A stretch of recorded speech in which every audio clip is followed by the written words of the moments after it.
കേരളത്തിലെ 140 നിയമസഭാ മണ്ഡലങ്ങളിൽ ഞങ്ങൾ ജയിക്കും, വെൽഫെയർ പാർട്ടിയുടെ പിന്തുണയുണ്ടെങ്കിൽ എന്ന് ഉറപ്പിച്ചോ നിങ്ങൾ? അപ്പോഴും ഞങ്ങൾ പറയും ആ വോട്ട് ഞങ്ങൾക്ക് വേണ്ട.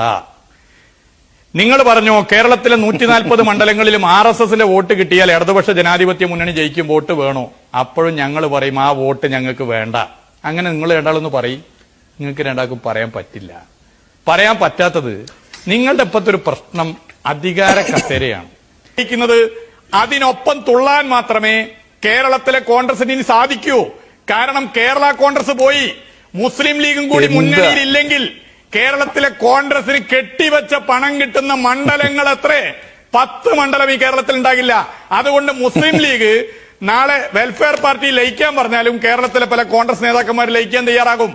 ഒരു കോൺഗ്രസ് നേതാവ് RSSുമായി സഖ്യത്തിന് RSS കാര്യാലയത്തിൽ പോകുന്നു, ഒരു കോൺഗ്രസ് നേതാവ് ജമാഅത്തെ ഇസ്ലാമിയുടെ വീട്ടിൽ പോകുന്നു.